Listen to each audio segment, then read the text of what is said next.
സ്നേഹം, ദിവ്യസ്നേഹം, സ്നേഹം, ദിവ്യസ്നേഹം. എൻ്റെ കർത്താവാണ് എൻ്റെ സഹായകൻ. മനുഷ്യർ എന്നെ എങ്ങനെ സഹായിക്കും? ഒരു തവണ പണം നൽകും, രണ്ടാം തവണ ചെന്ന് ചോദിച്ചു നോക്കൂ, എന്ന് പറയും. മൂന്നാം തവണ ചെന്ന് ചോദിക്കുക, ആദ്യത്തെ പണം തരിക, പിന്നെ നോക്കാമെന്ന് പറയും. എന്താണ്? വെറുതെ തന്നതാണോ ഞാൻ പണം, അത് അടയ്ക്കുക എന്ന് പറയും. എന്തെങ്കിലും നാം പറഞ്ഞാൽ പറയും, അതിൻ്റെ ആദ്യത്തെ പലിശയും കൂടി കൂട്ടിയടയ്ക്കൂ, ഞാൻ പലിശയ്ക്ക് തന്നതാണെന്നും പറയാനിടയാകും. അലമാരയും കുക്കറും കട്ടിലും മേശയും പാത്രങ്ങളുമൊക്കെ വാങ്ങിക്കൊണ്ട് വന്നില്ലെങ്കിൽ പയ്യനെ നൽകില്ലെന്നൊരാൾ പറഞ്ഞു. അപ്പോൾ ആ സ്ത്രീ കടം വാങ്ങി എല്ലാം വാങ്ങിക്കൊണ്ട് വരാനിടയായി. കട്ടില്, അലമാരി, അതുപോലെ വീട്ടുപകരണങ്ങൾ എല്ലാം കൊണ്ടുവന്നു. ഇയാൾ വാങ്ങിച്ചത് ഒന്നും തന്നെയില്ല അവിടെ, എല്ലാം ഇവർ കൊണ്ടുവന്നത് തന്നെയാണ്. അങ്ങനെയിരിക്കെ ഒരു ദിവസം കോപിച്ച് ഭാര്യയെ എന്തോ വഴക്ക് പറയാനിടയായി. അപ്പോൾ പറയുകയാണ്, ആദ്യം എൻ്റെ കട്ടിൽ നിന്ന് ഇറങ്ങിയിട്ട് സംസാരിക്കുന്നു. നിങ്ങളെൻ്റെ ഭർത്താവൊക്കെയാണ്, ശരിയാണ്, ആദ്യം ഞാൻ വാങ്ങിയ കട്ടിൽ നിന്ന് താഴെ ഇറങ്ങി സംസാരിക്കുക. എന്താണ്? സ്ത്രീയുടെ വരുമാനത്തെ നാം ഒരിക്കലും ആശ്രയിക്കുവാൻ പാടില്ല. മറ്റുള്ളവർ സമ്പാദിക്കുന്നത് എന്തിനാണ്? നിനക്ക് ആരോഗ്യമില്ലേ? നിനക്ക് കഴിവ് തന്നിട്ടില്ലേ? നീ കഷ്ടപ്പെടുക. കഷ്ടപ്പെടുന്നുണ്ട്, ഞാൻ ഇപ്പോഴും കഷ്ടപ്പെടുന്നുണ്ട്. ഞാൻ കഷ്ടപ്പെടുന്നത് കൊണ്ട് മാത്രമാണ് എൻ്റെ കാര്യങ്ങളെല്ലാം നടക്കുന്നത്. ഞാൻ ഒരാഴ്ച വീട്ടിൽ വെറുതെ ഇരിക്കുകയാണെങ്കിൽ ദൈവിക ശുശ്രൂഷയും നടക്കില്ല, ഒരു രൂപയും കയ്യിലുണ്ടാവുകയില്ല. ഞാൻ നേരത്തെ അങ്ങനെ ചെയ്തതായ അനുഭവം എൻ്റെ ജീവിതത്തിലുണ്ട്. അതുകൊണ്ടാണ് ഞാൻ പറയുന്നത്. ഞാൻ ജോലി ചെയ്യാതെ വെറുതെ ഇരിക്കത്തില്ല. വെറുതെ ഇരിക്കുകയാണെങ്കിൽ എന്തെങ്കിലും വീഡിയോ എഡിറ്റ് ചെയ്യും, അല്ലെങ്കിൽ ഞാൻ പ്രാർത്ഥന ചെയ്യും. ദൈവത്തിൻ്റെ നാമത്തിനു വേണ്ടി എന്തെങ്കിലും പ്രവൃത്തി ഞാൻ ചെയ്തുകൊണ്ടേയിരിക്കും.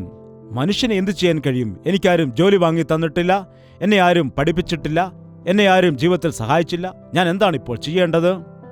എന്നെ ആരും തന്നെ ഉദ്ധരിച്ചില്ല എന്നു ഞാൻ വിചാരിച്ചിരുന്നെങ്കിൽ ഈ സ്ഥിതിയിൽ ഞാൻ ഒരിക്കലും എത്തപ്പെടുകയില്ലായിരുന്നു.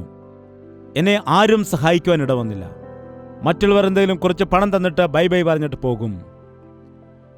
എൻ്റെ മൂത്ത മകൻ ജനിച്ച സമയത്ത് ഞാൻ സഹായം ചോദിച്ച സമയത്ത് എന്നോട് ആ വ്യക്തി പറയുകയാണ്, എന്നോട് എന്തിനെ ചോദിക്കുന്നു? ദൈവത്തോട് ചോദിക്കുമെന്ന്. എന്താണ്? ദൈവത്തോട് മാത്രമാണ് ചോദിച്ചത്. എന്തു ചെയ്യണമെന്നറിയില്ല, ഓരോ കാര്യം എങ്ങനെ ചെയ്യണമെന്നറിയില്ലായിരുന്നു. ഇപ്പോൾ എനിക്ക് ദൈവം ഒരുപാട് ഫാൻ തന്നിട്ടുണ്ട്, ഒരുപാട് AC-കൾ തന്നിട്ടുണ്ട്. എൻ്റെ പിതാവ് നൽകിയിരിക്കുന്ന പഴയ ഫാൻ ഇപ്പോഴും ഡൊക്ക് ഡൊക്ക് ഡൊക്ക് എന്ന് പറഞ്ഞ് കറങ്ങിക്കൊണ്ടിരിക്കുന്നുണ്ട്. എന്താണ്? മനുഷ്യരിൽ ആശ്രയിക്കരുത്, ദൈവത്തിൽ ആശ്രയിക്കുക. ദൈവമാണ് നമ്മെ വിളിച്ചത്, അവൻ നമ്മെ ഉപേക്ഷിക്കുകയില്ല, അവൻ നമ്മെ ഒരു നാളും കൈവിടില്ല. കഷ്ടതയുണ്ടാകാം, കഷ്ടതയുടെ കടലിലാണ് എങ്കിലും നമ്മുടെ ജീവിതത്തിൽ തീർച്ചയായും അവൻ നമ്മെ തീരത്തേക്ക് ചേർക്കും. കഷ്ടതയുണ്ടാകും. ദൈവത്തിന് വേണ്ടി ജീവിക്കുന്നത് ഈസി ലൈഫാണെന്ന് വിചാരിക്കരുത്. ക്രിസ്തീയ ജീവിതം മുള്ളിൽ കൂടി നടക്കുന്നതായ അവസ്ഥയാണ്, കൂരിരുൾ താഴ്വരയുടെ അവസ്ഥയാണ്, ഏകാന്തതയിൽ നടക്കുന്ന അവസ്ഥയാണ്. എന്നാൽ ഒരു ആപത്തും നേരിടാതെ ദൈവം കാക്കും. കാൽ കല്ലിനോട് തട്ടാതെ വണ്ണം അവൻ പരിപാലിക്കും. നിന്റെ വശത്ത് 1000 പേരും നിന്റെ വലതുവശത്ത് 10,000 പേരും വന്നാലും നിനക്കൊരാപത്തും വരാതെ അവൻ നിന്നെ സഹായിക്കും. മനുഷ്യരിൽ ആശ്രയിക്കുന്നതിനേക്കാൾ ദൈവത്തിൽ ആശ്രയിക്കുന്നത് നല്ലതെന്ന് നാം എപ്പോഴും വായിക്കാറുണ്ട്. 7-ാം വാക്യം, നിങ്ങളോട് ദൈവവചനം പ്രസംഗിച്ച് നിങ്ങളെ നടത്തിയവരെ ഓർത്തുകൊള്ളുവീൻ. എന്താണ്? നിങ്ങളെ നടത്തിയവരെ ഓർത്തുകൊള്ളുവീൻ. അവരുടെ ജീവിത അവസാനം വരെ ഓർത്തു അവരുടെ വിശ്വാസം അനുകരിപ്പീൻ. എന്താണ്? കൈകളടിക്കുന്നതല്ല. നിങ്ങളുടെ ദൈവദാസന്മാർ, നിങ്ങളുടെ ഇടയന്മാർ നിങ്ങളോട് എന്താണ് പറയുന്നത്, അവരെന്താണ് പ്രവർത്തിക്കുന്നത്, അവരുടെ രീതി എന്താണ്, അതെല്ലാം നിങ്ങൾ മനസ്സിൽ വയ്ക്കുക. ഒരു സഭയിൽ പഠിപ്പിക്കുന്നതായ ഉപദേശം, അത് കേൾക്കുന്നതായ ജനം അത് ഓർത്തുവയ്ക്കേണ്ടതാണ്. ആ ഉപദേശത്തെ അനുസരിക്കേണ്ടതാണ്. അവിടെയുള്ള ദൈവദാസന്മാരെ അവർ ഓർക്കേണ്ടതാണ്. എന്താണ്? ഞായറാഴ്ച രാവിലെ 7 മണിക്ക് വരണമെന്ന് പറഞ്ഞാൽ അയ്യോ മഴയായിരുന്നു എന്ന് പറയും. എന്താണ്? മഴയാണെന്ന് പറഞ്ഞ് ഫ്ലൈറ്റിൽ പോകേണ്ടവർ പോകാതിരുന്നോ? ട്രെയിനിൽ പോകേണ്ടവർ പോകാണ്ടിരുന്നോ? ഇന്റർവ്യൂവിന് പോകേണ്ട വ്യക്തി മഴയായിരുന്നു, ഞാൻ എന്ത് ചെയ്യണമെന്ന് അവിടെ പോയി പറയുമോ? 7 മണിക്ക് ചെല്ലേണ്ട ഇന്റർവ്യൂവിന് 9 മണിക്ക് ചെന്നിട്ട് എന്ത് പറ്റിയെന്ന് ചോദിച്ചാൽ മഴയായിരുന്നു, അതുകൊണ്ടാണ് വന്നതെന്ന് പറഞ്ഞാൽ ശരി, അങ്ങനെ തന്നെ തിരികെ പൊക്കോളൂ എന്ന് പറയും. ഇതല്ലേ നടക്കുന്നത്? എന്താണ്? ഇന്ന് ദൈവത്തിൻ്റെ സന്നിധിയിൽ വരുമ്പോൾ എല്ലാവർക്കും ഓരോരോ കഷ്ടതയാണ്. എന്താണ്? ദൈവദാസന്മാർ നിങ്ങൾക്ക് വേണ്ടി കഷ്ടപ്പെടുമ്പോൾ, അവർ വേദന അനുഭവിക്കുമ്പോൾ, യൗവനക്കാരായിരിക്കുന്ന നിങ്ങളുടെ മുൻപിലേക്ക് വന്ന് വൃദ്ധനായ ദൈവദാസൻ മുഴങ്കാൽ മടക്കി പ്രാർത്ഥിക്കുമ്പോൾ നിങ്ങൾക്കൊന്ന് മുഴങ്കാൽ മടക്കിക്കൂടെ? ഞാൻ എന്താണ് ചെയ്യുന്നത്? ഞാൻ ചെയ്ത് കാണിക്കുകയാണ്. അങ്ങനെ തന്നെ ചെയ്യുക. ഞാൻ ചെയ്യുന്നത് പോലെ നിങ്ങളും ചെയ്യുക. വൈകുന്നേരം മീറ്റിങ്ങിന് ചെല്ലുമ്പോൾ പൂർണ്ണ മനസ്സോടെ വചനം പ്രസംഗിക്കുക. ദൈവത്തെ ആരാധിക്കുമ്പോൾ പാട്ട് പാടുന്ന സമയത്ത് ഒരു ആത്മാർത്ഥതയോടെ പാടുക. നിങ്ങളെ നടത്തുന്നവരെ ഓർക്കുകയാണെങ്കിൽ അവരുടെ വിശ്വാസത്തെ നിങ്ങൾ അനുഗമിച്ചാൽ നിങ്ങളുടെ വിശ്വാസം അഭിവൃദ്ധി പ്രാപിക്കും. മറ്റൊരു വ്യക്തിയുടെ ദുഃഖത്തെക്കുറിച്ച് ഓർക്കുമ്പോൾ നിങ്ങളുടെ ദുഃഖം മാറാനിടയാകും. മറ്റൊരു വ്യക്തിയുടെ ജീവിതത്തിലെ പോരാട്ടത്തെക്കുറിച്ച് ഓർക്കുമ്പോൾ നിങ്ങളുടെ ജീവിതത്തിൽ ഒരു പോരാട്ടവുമില്ലെന്ന് മനസ്സിലാക്കാൻ കഴിയും. നിങ്ങളെ നടത്തിയവരെ ഓർത്തുകൊള്ളുവിൻ, അവരുടെ ജീവിതാവസാനം വരെ ഓർത്ത് അവരുടെ വിശ്വാസം അനുകരിപ്പീൻ. 8-ാം വാക്യം, യേശു ക്രിസ്തു ഇന്നലെയും ഇന്നും എന്നേക്കും. അതെ, യേശു ക്രിസ്തു ഇന്നലെയും ഇന്നും എന്നേക്കും അനന്യൻ തന്നെ. അവൻ എപ്പോഴും ഒരുപോലെ ഇരിക്കുന്ന ദൈവമാണ്. നീ വിശ്വസിക്കുന്ന ദൈവം മാറിപ്പോകുന്ന ദൈവമല്ല. നീ മാറിപ്പോകുന്നുണ്ട്. നീ മാറിപ്പോകുന്നു. കഴിഞ്ഞ വർഷത്തെ പോലെയല്ല നീ ഇന്ന് ആയിരിക്കുന്നത്. രക്ഷിക്കപ്പെട്ട സമയത്തെ വിശ്വാസം ഇന്ന് നിന്നിലില്ല. മാറിപ്പോയിരിക്കുന്നു. മനുഷ്യർ എത്രയോ മാറുമെന്നറിയാമോ? ഞാൻ എൻ്റെ ജീവിതത്തിൽ ഒരുപാട് ആളുകളെ കണ്ടിട്ടുണ്ട്. മനുഷ്യർ അവർ എത്രയോ പെട്ടെന്നാണ് അവരുടെ രീതികൾ, അവരുടെ സ്വഭാവം എല്ലാം മാറിപ്പോകുവാനിടയാകും. നിനക്ക് വേണ്ടി ജീവൻ പോലും നൽകാമെന്ന് പറയുന്നവർ അവസാനം ചോദിക്കും, നീ ആരാകുന്നു എന്ന്. ഞങ്ങൾ ഇവിടെ തന്നെ നിൽക്കാം, ഈ ബൈബിൾ കോളേജിൽ തന്നെ പഠിച്ച് ഇവിടെ തന്നെ വേല ചെയ്യാമെന്ന് പറഞ്ഞ ആളുകൾ പറയാതെ തന്നെ പോയിട്ടുണ്ട്. അവസാനം എന്താണ് പറ്റിയത്? എന്താണ് സംഭവിച്ചത്? അതുപോലെ തന്നെ ആദ്യമായിട്ട് ദൈവത്തിന്റെ ആലയത്തിൽ കടന്നു വരുമ്പോൾ, ദൈവമേ ഈ ആലയം എത്രയോ അനുഗ്രഹിക്കപ്പെട്ടതാണ് എന്ന് പറഞ്ഞിട്ട് അവസാനം ആലയത്തെ വിട്ടുമാറി നിൽക്കുന്നു. എന്താണ്? മാറിപ്പോകുന്നു. കഷ്ടതകൾ മാറിപ്പോകുന്നു. ആവശ്യങ്ങൾ അധികമില്ല. ഇപ്പോൾ ജീവിതത്തിൽ ഒരു മാറ്റം സംഭവിക്കുമ്പോൾ സ്വാഭാവികമായി മാറുന്നു. എന്നാൽ ദൈവം ഒരിക്കലും അങ്ങനെയല്ല. അവൻ ഇപ്പോഴും നിന്നെ അതുപോലെ സ്നേഹിക്കുന്നു. ദൈവം ഒരുപോലെ നിന്നെ സ്നേഹിക്കുന്നുണ്ട്. മുടിനായ പുത്രൻ വീട്ടിലായിരുന്ന സമയത്തും വീട്ടിന് വെളിയിൽ പോയ സമയത്തും ആ പിതാവ് ആ പുത്രനെ ഒരുപോലെ തന്നെ സ്നേഹിച്ചു. പോവുകയാണെന്ന് പറഞ്ഞപ്പോഴും അതുപോലെ സ്നേഹിച്ചു. തിരികെ വന്നപ്പോഴും അതുപോലെ സ്നേഹിച്ചു. ഒരുപോലെ സ്നേഹിച്ചു. ആ ദൈവം മാറിപ്പോവില്ല. അവന്റെ ചിന്താഗതി മാറില്ല. നീ എന്തെങ്കിലും ദോഷം ചെയ്താൽ എന്ന് പറയില്ല. നന്മ ചെയ്യുമ്പോൾ നിന്നെ പുകഴ്ത്തുകയും ഇല്ല. നിന്റെ രീതി അവനറിയാം. നിന്റെ ചിന്താഗതികൾ, നിന്റെ സ്വഭാവം അവന് അറിയാം. നിന്റെ ഭാവി അവനറിയാം. ദൈവത്തിന്റെ മഹത്വം എന്താണെന്ന് വെച്ചാൽ നിന്റെ അന്ത്യം എന്താകുന്നുവെന്ന് ദൈവത്തിനറിയാം. യൊരോബെയാമിനെ കണ്ടുകൊണ്ട് പ്രവാചകൻ കണ്ണുനീരൊഴുക്കുകയാണ്. കാരണം ചോദിച്ചപ്പോൾ, നിന്നെ രാജാവാക്കാൻ ദൈവം ആഗ്രഹിക്കുന്നു, നീയാണെങ്കിൽ ദൈവത്തിൽ നിന്ന് വിട്ട് നിന്റെ ഇഷ്ടപ്രകാരം ചെയ്യുന്നു. അത് ആദ്യം തന്നെ കണ്ടുകൊണ്ട് കണ്ണുനീരൊഴുക്കുകയാണ്. ദൈവത്തിന് അറിയാം നിന്നെ. അതുകൊണ്ട് അവൻ നിന്നെ സ്നേഹിക്കും. നിന്നെ കൈവിടുകയില്ല. അവൻ മാറില്ല. അവന്റെ രീതികൾ മാറില്ല. നിന്റെ മേൽ നിന്ന് ദൃഷ്ടിയെടുത്തിട്ട് നിന്റെ മേലുള്ളതായ അഭിപ്രായത്തെ അവൻ ഒരിക്കലും മാറ്റുകയില്ല. നിന്നെ അവൻ മാറ്റിയെടുക്കുകയാണ് ചെയ്യുന്നത്. എന്നാൽ അവൻ മാറില്ല. ഓർമ്മയിലിരിക്കട്ടെ, നീ വിശ്വസിക്കുന്ന ദൈവം ഇന്നലെയും ഇന്നും എന്നേക്കും അനന്യൻ തന്നെ. അടുത്തത് എന്താണ് വായിക്കുന്നത്? വിവിധവും അന്യവുമായ ഉപദേശങ്ങളാൽ നിങ്ങളെ ആരും വലിച്ചു കൊണ്ടുപോകരുത്. ഇന്ന് അനേകം ആളുകളുടെ വിശ്വാസം മാറിപ്പോകുവാൻ, കാഴ്ച മങ്ങിപ്പോയതിന്റെ കാരണം അന്യ ഉപദേശങ്ങളാണ്. എളുപ്പത്തിലുള്ള ഉപദേശങ്ങൾ. എപ്പോഴും നാം ഓർക്കണം, യേശുക്രിസ്തുവിന്റെ ഉപദേശം അത് വ്യക്തമാണ്. അത് നാം നോക്കുന്ന സമയത്ത് കഠിനമാണെങ്കിലും അത് പ്രയോജനകരമാണ്. അത് നിനക്ക് നന്മയ്ക്കുതകുന്നതാണ്. കള്ള ഉപദേശങ്ങൾ അത് എളുപ്പമായിട്ട് തോന്നും, അത് ഈസിയായിട്ട് തോന്നും, നിന്നെ പുകഴ്ത്തുന്നതായിട്ട് തോന്നും, ലോകപ്രകാരമായുള്ളതായ സുഖത്തെ നൽകുന്നതായിരിക്കും. അത് കേൾക്കുമ്പോൾ മനുഷ്യൻ ഏതാണ് ആഗ്രഹിക്കുന്നത്? ഏതാണ് മനുഷ്യൻ അനുസരിക്കുന്നത്? എളുപ്പമുള്ളതാണ് മനുഷ്യന് വേണ്ടത്. ക്രൂശെടുക്കുവാൻ അവന് ഇഷ്ടമല്ല. കണ്ണുനീരോടെ പ്രാർത്ഥിക്കേണ്ട ആവശ്യമില്ലെന്ന് പഠിപ്പിക്കുന്ന ദൈവസഭകളുണ്ട്. അതുപോലെ തന്നെ നീ പ്രാർത്ഥിച്ചില്ല എങ്കിലും, നീ സ്നാനപ്പെട്ടില്ല എങ്കിലും നിനക്ക് പരിശുദ്ധാത്മാവിന്റെ അഭിഷേകം ലഭിക്കുമെന്ന് പഠിപ്പിക്കുന്നതായിട്ടുള്ള സഭകളുണ്ട്. പാപത്തിനു വേണ്ടി പശ്ചാത്തപിക്കുക, നിന്റെ ജീവിതത്തിലെ തെറ്റുകൾ, പാപങ്ങൾ നീ ഉപേക്ഷിക്കുക, വ്യഭിചാരം ഉപേക്ഷിക്കുക, ദൈവത്തോട് ക്ഷമ പറഞ്ഞ് അനുതപിക്കുക, പാപം ഏറ്റുപറഞ്ഞ് ഉപേക്ഷിക്കുക, നീ സ്നാനപ്പെടുക. അപ്പോൾ പരിശുദ്ധാത്മാവിന്റെ അഭിഷേകം നിനക്ക് ലഭിക്കുമെന്ന് പഠിപ്പിക്കുമ്പോൾ ഇവിടെ പറയുന്ന ഒന്നും ആവശ്യമില്ല. എന്താണ്? ടിഫിൻ കാരിയർ എടുത്തു പിടിച്ചാൽ തന്നെ പരിശുദ്ധാത്മാവ് ലഭിക്കുമെന്നാണ്. ഊതുമ്പോൾ പരിശുദ്ധാത്മാവ് കിട്ടുമെന്ന്. എന്താണ്? ഒരു കുട്ടിയെ വിളിച്ചിട്ട് ആ കുട്ടിയുടെ കയ്യിൽ ഏതെങ്കിലും ഒരു വസ്തു കൊടുക്കുമ്പോൾ ആ കുട്ടിയുടെ കയ്യിൽ പിടിക്കുന്ന എല്ലാവർക്കും പരിശുദ്ധാത്മാവ് കിട്ടുമെന്ന്. എന്തൊരു ഉപദേശമാണിത്! ഇവിടേക്കാണ് ജനം കൂട്ടം കൂട്ടമായിട്ട് ഓടിപ്പോകുന്നത്. വിശ്വാസത്തിൽ വീണുപോയവർ, ഭക്തിയിൽ ക്ഷീണിച്ചു പോയ ആളുകൾ ആണ് ഇവിടേക്ക് പോകുവാൻ ഇടയാകുന്നത്. ദൈവത്തിൽ വിശ്വസിക്കുക, പാസ്റ്റർമാരെ വിശ്വസിക്കരുത്. പാസ്റ്റർമാരെ വിശ്വസിക്കാൻ ഞാൻ പഠിപ്പിക്കുകയില്ല. ഒരു വ്യക്തിയോടും ഞാൻ എന്നിൽ ആശ്രയിക്കുവാൻ വേണ്ടി പറയില്ല. ഏത് വിഷയവും ഞാൻ നിങ്ങളോട് ഓപ്പണായിട്ട് പറയും. എന്നാൽ അതെല്ലാം നിങ്ങളുടെ ഇഷ്ടമാണ്. ഞാൻ പറയും, നിങ്ങൾക്ക് മനസ്സുണ്ടെങ്കിൽ, നിങ്ങൾക്ക് ആഗ്രഹമുണ്ട്, ദൈവസന്നിധിയിൽ വരിക. അല്ല, നിങ്ങൾ കടന്നു പോവുകയാണ്, ദൈവവേല ചെയ്യാൻ പോവുകയാണെന്ന് പറഞ്ഞാൽ നിങ്ങൾ പൊയ്ക്കൊള്ളുക. അനേകം ആളുകൾ പോയി അങ്ങനെ ദൈവവേല ചെയ്യുന്നുണ്ട്. എന്താണ് ചെയ്യുന്നത്? എന്തു ചെയ്യുന്നുവെന്ന് അറിയാൻ കഴിയുന്നില്ല. ദൈവത്തിന്റെ ഹിതപ്രകാരം, ദൈവത്തിന്റെ പദ്ധതി അറിയുന്നുണ്ടോ? ദൈവത്തിന്റെ ആലോചനകളെ അറിയുന്നുണ്ടോ? ദൈവത്തിന്റെ ഉദ്ദേശങ്ങൾ അറിഞ്ഞുകൊണ്ടാണോ നീ പോകുന്നത്? ദൈവം എന്നോട് സംസാരിച്ചെന്ന് പറയുവാൻ കഴിയുമോ ഉറപ്പിച്ച്? ദൈവത്തിന്റെ ഹിതം ചെയ്യുക. എൻ്റെ ഇഷ്ടം ചെയ്യുന്നവൻ നിരന്തരം നിൽക്കുവാൻ ഇടയാകും. അല്ലാതെ നമ്മുടെ മനസ്സിൽ തോന്നുന്നത് നമ്മുടെ ഇഷ്ടം പോലെ ചെയ്തിട്ട് ഒരു പ്രയോജനവുമില്ല. എൻ്റെ ഹിതം ചെയ്യുക. ദൈവം എന്താണ് പഠിപ്പിക്കുന്നത്? 1 യോഹന്നാന്റെ ലേഖനം 2-ാം അധ്യായം 17-ാമത്തെ വാക്യം.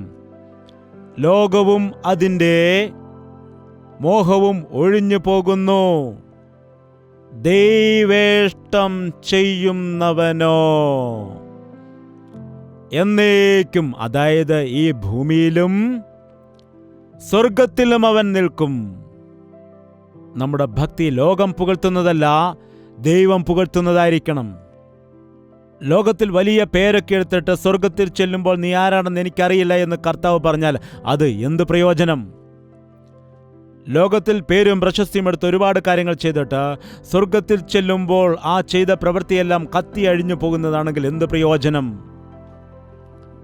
ദൈവത്തിന്റെ ഇഷ്ടം ചെയ്യുന്നവൻ എന്താണ്? നിത്യമായി നിൽക്കും.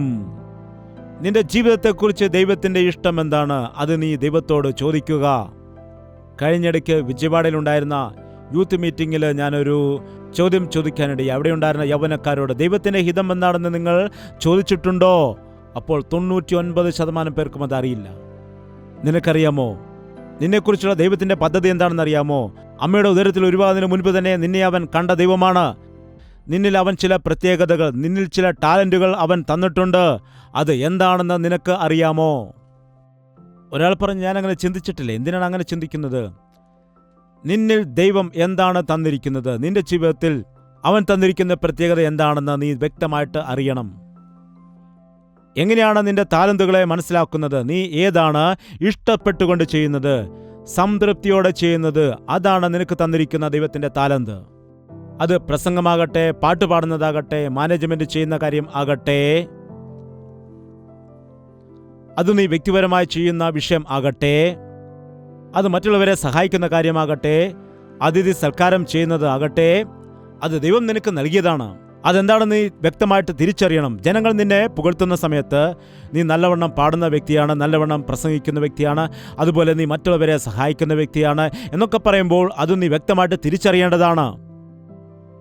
അങ്ങനെ തിരിച്ചറിയുന്നതായ സന്ദർഭത്തിൽ നീ എന്താണ് ചെയ്യേണ്ടത്? നീ ചിന്തിക്കണം, ഇതെങ്ങനെ ദൈവനാമ മഹത്വത്തിനായിട്ട് ഉപയോഗിക്കാൻ കഴിയും. മറ്റുള്ളവർ നിന്നെക്കുറിച്ച് പറയുന്നതും നീ മനസ്സിലാക്കുകയും ചെയ്യുന്നത് ഒന്നാകുമ്പോൾ ഓർക്കുക, അത് ദൈവം നിനക്ക് നൽകിയിരിക്കുന്നതാണ്. തിരിച്ചറിയുക മാത്രമല്ല, അവ ദൈവത്തിന് വേണ്ടി നാം ഉപയോഗിക്കണം. ഈ വരമാണ് എനിക്ക് നൽകിയിരിക്കുന്നത്. മറ്റുള്ളവരെ നോക്കൂ, എത്രയോ വരങ്ങൾ ദൈവം അവർക്ക് കൊടുത്തിട്ടുണ്ട്. അവന് 5 എണ്ണം കൊടുത്തു, അവന് 2 എണ്ണം കൊടുത്തു, എനിക്കൊന്നു മാത്രമേ തന്നുള്ളൂ എന്ന് പറഞ്ഞ് എന്താണ് സംഭവിച്ചത്? കരഞ്ഞപ്പോൾ ഉള്ളതും നഷ്ടപ്പെട്ടു. ഇന്ന് അനേകരുടെ ജീവിതത്തിൽ അങ്ങനെയാണ്, ഉള്ളതും നഷ്ടപ്പെടുന്നു. കാരണം കിട്ടിയതിനെ ഓർത്തവർ ദൈവത്തോട് നന്ദി പറയുന്നില്ല. എഴുന്നേൽക്കാമോ? പ്രാർത്ഥിക്കാം. എല്ലാവരും വായി തുറന്ന് കർത്താവോട് ചോദിക്കുക, എന്നെ എന്തിനാണ് കർത്താവെ ജനിപ്പിച്ചത്? എന്നെ എന്തിനാണ് നീ വേർതിരിച്ചത്? എന്നെ എന്തിനാണ് നീ വീണ്ടെടുത്തത്? എന്നിൽ ഉണ്ടായിരിക്കുന്നതായ പ്രത്യേകതകൾ എന്തൊക്കെയാണ്? എന്നെക്കുറിച്ചുള്ള പദ്ധതി എന്താണെന്ന് കർത്താവിനോട് ചോദിക്കുക. കർത്താവ് നിനക്ക് മറുപടി നൽകും. എന്നെ എന്തിനാണ് ജനിപ്പിച്ചത്? എന്നെ എന്തിനാണ് വീണ്ടെടുത്തത്? എന്നെക്കുറിച്ചുള്ള പദ്ധതി എൻ്റെ ജീവിതത്തിൽ എന്താണ് ഉള്ളത് എന്ന് കർത്താവിനോട് നിങ്ങൾ ചോദിക്കുക. എന്നെക്കുറിച്ചുള്ളതായ നിന്റെ ഉദ്ദേശങ്ങൾ എന്തൊക്കെയാണ്? ചോദിച്ചു മനസ്സിലാക്കാം. ആ കർത്താവിനോട് ചോദിക്കാം. അവന് നമ്മെക്കുറിച്ച് അറിയാം. അവന് നമ്മുടെ മനസ്സ് അറിയാം. അവന് നമ്മുടെ ആവശ്യങ്ങൾ അറിയാം. നമ്മുടെ വാക്കുകൾ അതരത്തിൽ വരുന്നതിന് മുൻപ് തന്നെ നിന്റെ ഹൃദയത്തിന്റെ ആലോചനകൾ അവൻ അറിയുന്നു. നിന്നെ സഹായിക്കുന്നവൻ അവനാണ്. അവനാകുന്നു എൻ്റെ സഹായകൻ. ഞാൻ വീഴുമ്പോൾ അവൻ കരം പിടിച്ചുയർത്തും. ഞാൻ കരയുമ്പോൾ അവൻ എൻ്റെ കണ്ണുനീർ തുടയ്ക്കും. ഞാൻ നിസ്സഹായനായിരിക്കുമ്പോൾ എന്നെ സഹായിക്കും. ഞാൻ വിശന്നിരിക്കുകയാണെങ്കിൽ അവൻ എൻ്റെ വിശപ്പ് മാറ്റും. ഞാൻ ആവശ്യത്തിലിരിക്കുകയാണെങ്കിൽ എൻ്റെ ആവശ്യങ്ങളെ അവൻ മാറ്റും. എന്നെ സഹായിക്കുന്ന കർത്താവാണവൻ. സ്വപുത്രനോടൊപ്പം സകലതും എനിക്ക് വേണ്ടി അവൻ നൽകിയിരിക്കുന്നു എന്ന വിശ്വാസത്തോടെ നമുക്കായിരിക്കാം. ലോകത്തെ സ്നേഹിക്കരുത്, ലോകത്തിനുള്ളവയെ സ്നേഹിക്കരുത്, മനുഷ്യനിൽ ആശ്രയിക്കരുത്, അവനിൽ വിശ്വസിക്കരുത്. അനാവശ്യമായ ചിന്തകൾക്ക്, അനാവശ്യമായ വിചാരങ്ങൾക്ക് ഇടം കൊടുത്ത് നിന്റെ ജീവിതത്തെ നശിപ്പിക്കരുത്. നമ്മുടെ രണ്ടു കരങ്ങളും ഉയർത്തി പ്രാർത്ഥിക്കാം. ഇന്ന് നീ എൻ്റെ ഹൃദയദൃഷ്ടി പ്രകാശിപ്പിക്കണമേ. ഇന്നെൻ്റെ കണ്ണുകൾ നീ തുറക്കുമാറാകണമേ. എന്നെക്കുറിച്ചുള്ള ദൈവത്തിൻ്റെ പദ്ധതികളെ അറിയുവാൻ തക്കോണം എൻ്റെ ഹൃദയത്തെ നീ തുറക്കുമാറാകണമേ. ലോകത്തിൽ ആശ്രയിച്ച് വഞ്ചിക്കപ്പെട്ടു, മനുഷ്യരിൽ ആശ്രയിച്ച്, പണത്തിൽ ആശ്രയിച്ച് നഷ്ടപ്പെടുവാനിടയായി. നിന്നെ മാത്രം വിശ്വസിക്കുകയാണ്. വിശ്വസ്തനായ ദൈവമേ, നിന്നെ സ്തുതിക്കുന്നു. നിന്നിൽ ഞങ്ങൾ ആശ്രയിക്കുകയാണ്. നീ ഞങ്ങളെ ഉപേക്ഷിക്കുകയില്ലല്ലോ. നീ ഞങ്ങളെ ഒരു നാളും കൈവിടുകയില്ലല്ലോ. നീ എൻ്റെ കൂടെ ഉണ്ടായാൽ മാത്രം മതി കർത്താവേ. എൻ്റെ ജീവിതത്തിൽ എല്ലാ ആവശ്യങ്ങളും നടക്കും. കൂരിരുളിൻ്റെ താഴ്വരയിൽ കൂടി പോയാലും ഞാൻ ഭയപ്പെടുകയില്ല. ഏതവസ്ഥയിലും എൻ്റെ കൂടെ നിൽക്കുന്നതായ കർത്താവ് നിന്നെ സ്തുതിക്കുന്നു. എന്നെ കൈവിടാത്ത, എന്നെ ഉപേക്ഷിക്കാത്ത ദൈവമേ, ഏതു നിമിഷവും ലോകത്തിലേക്ക് നോക്കാതെ നിന്നെ നോക്കുവാൻ സഹായിക്കണമേ. മനുഷ്യരെ ആശ്രയിക്കുവാൻ ഇടയാക്കരുതേ.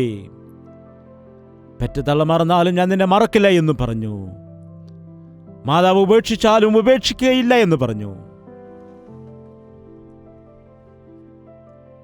കൈവിടപ്പെട്ടവർക്ക് ആശ്രയമായിരിക്കുന്ന ദൈവമേ, പിതാവില്ലാത്തവർക്ക് പിതാവായവനെ, ആശ്രയമില്ലാത്തവർക്ക് ആശ്രയമായവനെ, നീ മാത്രം മതി കർത്താവേ. നീ ഉണ്ടെങ്കിൽ മരണത്തിന്റെ നടുവിലും ജീവനുണ്ട്. നീ ഉണ്ടെങ്കിലും കുറവിന്റെ നടുവിലും സമൃദ്ധിയുണ്ട്. നീ ഉണ്ടെങ്കിലും ദുഃഖത്തിന്റെ നടുവിലും സന്തോഷമുണ്ട്. എന്നെ നീ സഹായിക്കണമേ. ഞങ്ങളെ നീ സഹായിക്കണമേ. എല്ലാ വ്യക്തികളും കർത്താവിനോട് വായ് തുറന്ന് പ്രാർത്ഥിച്ചാട്ടെ. പ്രാർത്ഥന. പരിശുദ്ധനായ സ്നേഹമുള്ള പിതാവേ, ഒരിക്കൽ കൂടി നിന്റെ പാദപീഠത്തിലേക്ക് വരികയാണ്. നിന്റെ വിശുദ്ധ രക്തത്തെ ഞങ്ങളിലേക്ക് നീ ഒഴുക്കുമാറാകണമേ. ഈ സമയത്ത് ഞങ്ങളുടെ പണം എങ്ങനെ ചിലവഴിക്കണമെന്ന്, പണത്തിനെ എങ്ങനെ പ്രയോജനകരമായി തീർക്കണമെന്ന് ലോകക്കാർ എല്ലാവരും ഈ കാലത്ത് പണം പണം പണം എന്ന് പറഞ്ഞ് നടക്കുന്നു. ഞങ്ങൾക്കും അതേ ആഗ്രഹവും അതേ ഇഷ്ടവും ഞങ്ങളിൽ ഉണ്ടാകാതിരിക്കാൻ സഹായിക്കുമാറാകണമേ. സ്വർഗത്തിൽ ഞങ്ങളുടെ നിക്ഷേപം സ്വരുക്കൂട്ടുവാനായി കർത്താവ് നൽകുന്ന ആത്മീയ അനുഗ്രഹങ്ങളിൽ, സ്വർഗീയ അനുഗ്രഹങ്ങളിൽ കണ്ണുവയ്ക്കാൻ ഞങ്ങളെ സഹായിക്കണം. കർത്താവ് നൽകുന്ന സ്വർഗരാജ്യത്തിൻ്റെ മേൽ ദൃഷ്ടിവെക്കുവാൻ ഞങ്ങളെല്ലാവരെയും സഹായിക്കണമേ. ഈ ലോകത്തിൽ നീ ഞങ്ങളെ അനുഗ്രഹിക്കുന്നതായ ദൈവമാണ്. ഞങ്ങളുടെ ആവശ്യങ്ങൾ നിറവേറ്റുന്ന ദൈവമാകുന്നല്ലോ. ഞങ്ങളുടെ ആഗ്രഹങ്ങൾ നിറവേറ്റുന്ന ദൈവമാണല്ലോ. ഞങ്ങളുടെ ആവശ്യങ്ങളെല്ലാം നീ ചെയ്തു തരുന്നുവല്ലോ. ഞങ്ങൾക്ക് ആവശ്യമുള്ളതെല്ലാം തക്ക സമയത്ത് നൽകുന്ന ദൈവമാകുന്നല്ലോ. അതിനുള്ള വിശ്വാസം ഞങ്ങൾക്ക് നൽകണമേ. എനിക്കത് ലഭിച്ചു, അതെനിക്ക് മതി എന്നുള്ള വിശ്വാസം, തൃപ്തി ഞങ്ങൾക്ക് നൽകണമേ. കർത്താവെ, നിന്നെ മാറ്റി നിർത്തുവാൻ ഒരിക്കലും ഞങ്ങളെ ഇടയാക്കരുതേ അപ്പാ. മനുഷ്യരെയെല്ലാം അകറ്റി നിർത്തി ലോകത്തിൽ എന്തോ സമ്പാദിക്കാൻ വേണ്ടി ആശിക്കുന്നതിനേക്കാൾ കർത്താവെ, നിന്റെ സന്നിധിയിൽ ഞങ്ങളെ തന്നെ സമർപ്പിക്കുന്നത് എത്രയോ നല്ലതാണ്. നിനക്ക് വേണ്ടി സമർപ്പിക്കാൻ ഞങ്ങളെ സഹായിക്കണമേ. നീയാണല്ലോ ഞങ്ങളുടെ ആശ്രയം. നീ ഞങ്ങളുടെ ആശ്രയവും ഞങ്ങളുടെ സങ്കേതവും ഞങ്ങളുടെ കോട്ടയും ഞങ്ങളുടെ ശൈലവുമാകുന്നു. ഞങ്ങളുടെ സമസ്തവുമായ നിന്നിൽ പൂർണ്ണമായി ആശ്രയിക്കാൻ ഞങ്ങളെ സഹായിക്കണമേ. ഞങ്ങളെ തന്നെ ഞങ്ങൾ വഞ്ചിച്ചു കളയാതെ കർത്താവെ, പൂർണ്ണമായി നിന്നിൽ ആശ്രയിക്കുവാൻ ഞങ്ങളെല്ലാവരെയും സഹായിക്കണം. നിന്നിൽ വിശ്വാസം അർപ്പിക്കുന്നതിന് വേണ്ടി, നിന്നെ ദൃഷ്ടി അർപ്പിച്ചുകൊണ്ട് ഈ ലോകത്തിൽ ജീവിച്ചു പോകുവാനായിട്ട്, ഉള്ളതുകൊണ്ട് തൃപ്തിയോടെ ജീവിക്കുവാനായിട്ട്, ദൈവം ഞങ്ങൾക്ക് നൽകിയതിനെ ഓർത്ത് സന്തോഷിക്കുവാനായിട്ട്, ദാരിദ്ര്യത്തിൽ ഇല്ലായ്മയിൽ ആയിരിക്കുന്ന പാവപ്പെട്ട ആളുകൾക്ക് സഹായം ചെയ്യുവാനായി ദൈവഹിതപ്രകാരമുള്ള ഭക്തി ഞങ്ങൾക്ക് എല്ലാവർക്കും നൽകുമാറാകണമെന്ന് യേശുക്രിസ്തുവിന്റെ നാമത്തിൽ അപേക്ഷിക്കുന്നു പിതാവേ. ആമേൻ. യേശുവേ യേശുവേ യേശുവേ യേശുവേ യേശുവേ യേശുവേ യേശുവേ യേശുവേ നിന്നെ നിന്നെ എന്നും ഞാൻ സേവിക്കും. നീ മാത്രം രാജാവെന്നും. നിന്നെ നിന്നെ എന്നും ഞാൻ സേവിക്കും. നീ മാത്രം രാജാവെന്നും. യേശുവേ യേശുവേ യേശുവേ യേശുവേ യേശുവേ യേശുവേ യേശുവേ യേശുവേ യേശുവേ യേശുവേ യേശുവേ